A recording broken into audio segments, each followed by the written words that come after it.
talking with Emile Hirsch and Holiday Granger of the new Bonnie and Clyde miniseries, and those two did not rob all those banks alone. Lane Garrison plays Clyde's big brother, Buck.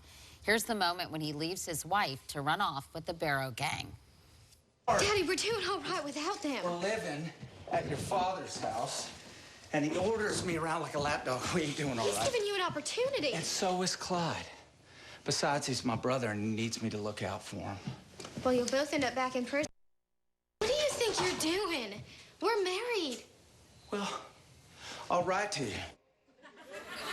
Please welcome Lane Garrison.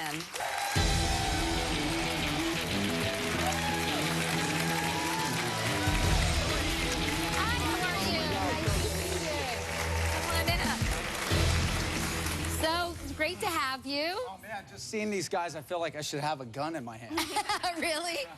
How much fun did you have doing this miniseries? Did you have a ball? It honestly was the best 3 months of our life, minus all the mosquitoes and the Well, heat. Poisonous where did you snakes guys and the shoot heat. this? We shot down in Louisiana. We were based out of Baton Rouge, but we went from the north end of the state to the south end, so. And tell us a little bit about Buck and his role in all these shenanigans. Yeah, Buck is really responsible for pulling Clyde into a life of crime. I mean, they started stealing turkeys together at age 12. You know, you got to remember, you're dealing with the Depression. They were very poor. They were uneducated. They didn't have a lot to eat. So Buck was really responsible for starting Clyde and dogfighting and stealing cars and getting him in the criminal underworld. It was hard to tell, but the young woman who plays your wife in the miniseries is actually Sarah Hyland from Modern Family, which I didn't recognize her at first. And look at, there you go, there she is. So what was it like working with her? You know, it was weird because obviously she plays on Modern Family and she plays a teenager and she looks really young. So for me, it was like, it was awkward when I kissed her. I just felt wrong in that moment. But she's the sweetest girl and she's so funny on set. She was a lot of fun to work And very with. talented, right? Oh, she's super talented. Well, she sent us a message. She couldn't be here, but let's take a look. Nice. Hi guys, I wish I could be with all of you. I can't wait to see it myself, and I hope you guys have a good time. Hi Katie, I wish I could be there. Oh well, next time, next time. You know, she might as well said it's hard being a superstar, winning an Emmy, and being on a hit TV being show. on the most popular television show exactly. around. But I know that you, in the course of making this miniseries, you guys got into some pretty, you know, some fisticuffs, if you will, right? Yeah. A pretty serious fight scene. That was Emile's stunt double. Yeah. I tried to teach Lane a very important lesson that, you know, he should always let the stunt guys really take the heavy blows, and Lane goes, no, I'm doing this in the big fight.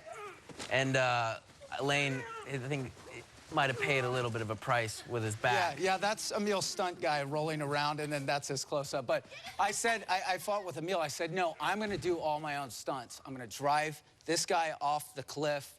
I'm going to tackle him. I'm going to fight him. And that's the way it's going to be. He's like, all right, shoot yourself. Of course, on the first take we do it, I go sliding through the mud. I hit the car. I nearly break my arm and go tumbling down the cliff. And I'm just sitting there. And he's just sitting there with his coffee. Hey, I learned a lesson. I was going to say next time around, maybe you're going to do it differently. Yeah, I tried to pull my Tom Cruise off. Yeah. Well, you know, a lot of people, I wanted to ask you about this, Lane, because they may remember you from Prison Break, which was a hit show, and during the course of that... Yeah.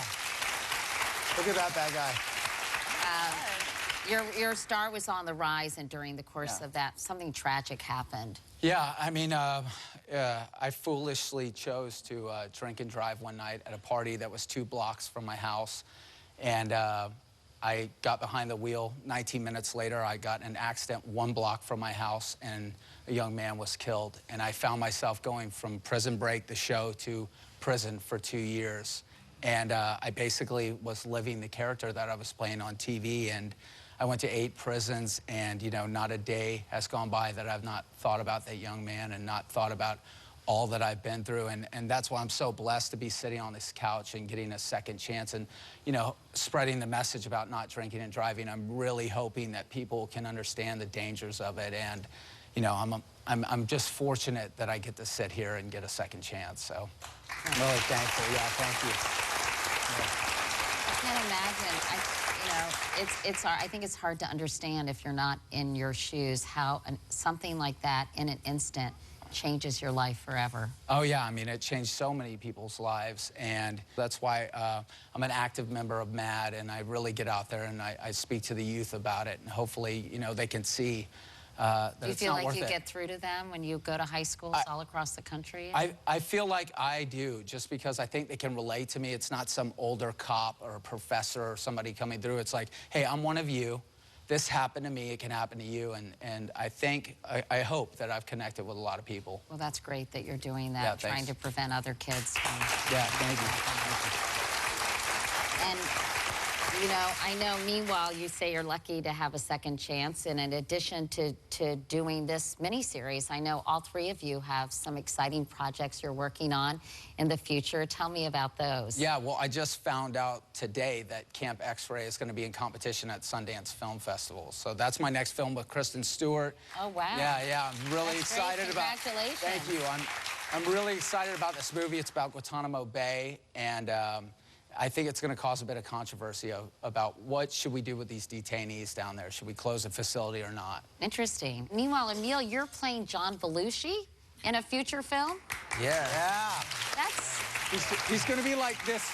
I was going to say, Emil, you're going to have to probably gain a little weight for that role, no? Yeah, well, we're thinking about maybe doing a system where every time the baby eats, I eat. So maybe I'll work it out like that. Are you excited Oh, about I'm that? so excited. I'm going through the first season of SNL right now and just seeing all the different skits and taking in impressions. Yeah, well, that'll be really fun to watch, and in many ways a tragic ending for John Belushi, obviously. And then Holiday, on a much cheerier note, you just wrapped Cinderella, is that right? Yeah, last week I just wrapped playing one of the ugly sisters in Disney.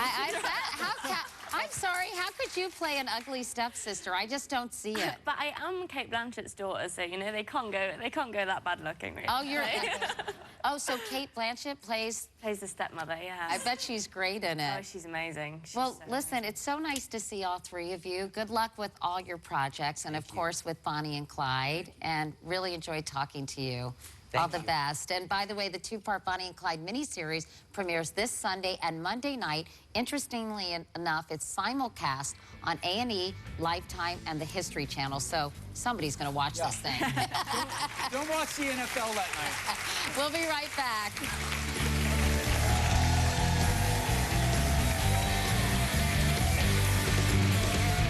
Still to come, straight from the pages of this week's People, the tragic sudden death of actor